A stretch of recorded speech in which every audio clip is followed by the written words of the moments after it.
Bismillahirrahmanirrahim. Assalamualaikum warahmatullahi wabarakatuh. Mga kapatid, dadalhin ko kayo sa usa ka istorya. Okay, istorya ito na ilang bisis ko nang inuulit-ulit para makuha ng leksyon sa mga kaibigan na bago pa lang nakapapanood. Kasi kung Bible ang aking dinidiscuss, sabi nila, bakit ba wala kang alam sa Quran? Bakit palaging Bible? Bible na naman. Pero kung dalhin ko naman sa Quran, about hadith, about purely Islamic, there's no comparative.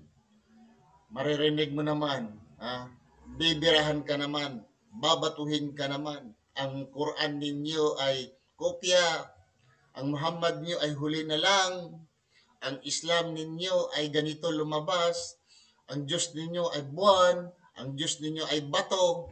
Kung dito ako sa Islam, purely Islamic. So, ano bang gawin ko? Islamic, purely Islamic Quran, Hadith, ang story of the Prophet na dadalhin ko, nga babatuhin man rin ako, or itong Biblia, dadalhin ko na lang sa kanila, at least. Kung babatuhin nila ako, Biblia ang binabato nila. At kung didibatihin man ako, okay rin. Kung sa Quran, sa Islam, okay rin, didibatihin nila ako. Dadalhin ko kayo sa isang istorya. Mag-ama, nag-travel. Noon, wala pa mang sasakyan four wheels, walang bisikleta. Asno lang karaniwang ginagamit kasi sa diserto. Asno or itong kamilyo, kabayo. Nagsakay sila sa asno. Ang una, ang tatay ang sumakay, ang naghila, sa una ang anak. Nakadaan sila ng isang barangay, sabi naman na, anong klaseng tatay ito? Ang anak niya, di man naawa sa anak, ang anak ang pinahila. Tatay ang nagsakay. Dapat ang tatay ang naghila. Kung mahal niya ang anak niya, ang anak ang pinasakay, siyang naghila, ang tatay. Narinig ng tatay. Pagdating sa unahan, anak, kambyo tayo. Ikaw naman ang sakay dito. Ako naman ang maghila. Naghila ang tatay. Hinila ng tatay. Pagdating naman sa isang barangay, sabi na, kawalang utak na bata. Bata siya, tatay niya, matanda na. Yun pang pinapahila. Dapat ang tatay ang nagsakay dyan. Siyang naghila dahil bata pa siya. Naku, pagdating sa unahan, sabi naman niya, anak, ano gagawin natin? Tayo na lang dalawang maghila, anak. Hindi natin sakyan ang ating donkey. Asno or donkey. Ewan ko, anong pagkakaiba sa asno at donkey? Okay. Nalimutan ko kasi, but I am not sure. But I am sure, not horse, not camel. Itong sa dalawa, sa donkey at saka sa asno, ang donkey siguro, parang English, ano? Ang asno ay Tagalog. Hinila nila, sabi lang, tayo na lang dalawa maghila. Parang wala nang masabi ang mga tao. Pagdating sa unahan, sabi nila, talagang mga walang utak. Masakyan man yung asno nila, pwedeng sasakyan eh. Isa man lang sa kanila ang magsakay dyan eh. Tapos hinila ang dalawa pa sila naghila, kawalang utak. Pagdating na tama-tama nakalampas, anak, ano ang gagawin natin? Ginawa na natin eh.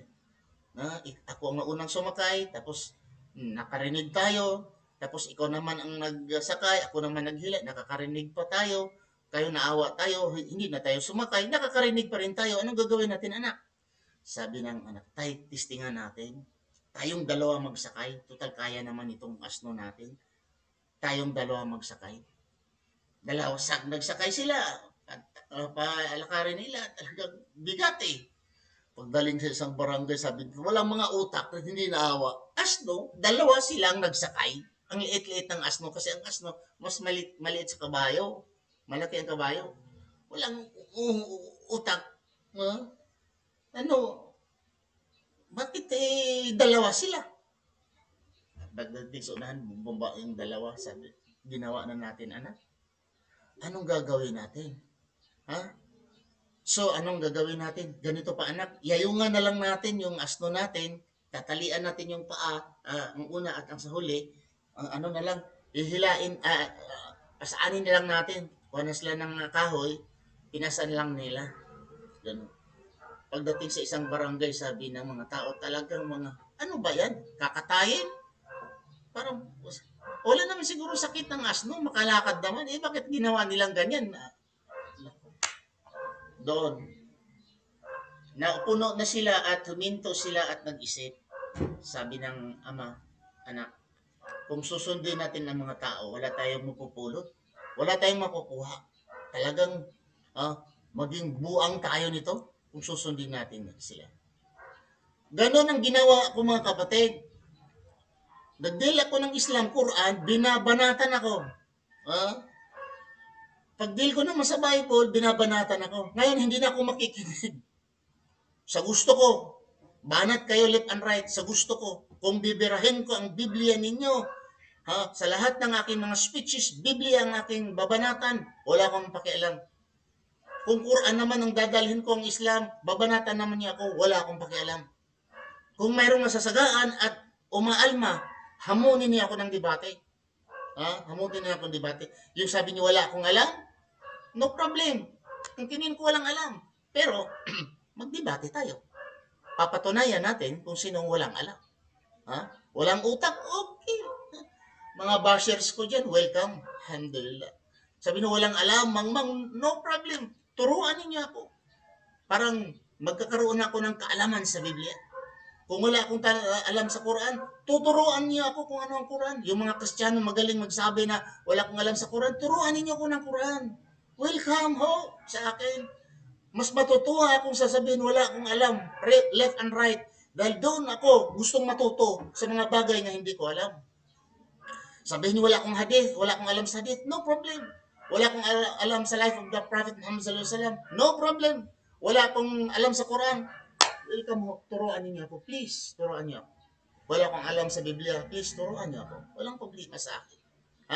Pero gusto lang ako live kung tuturuan niyo ako.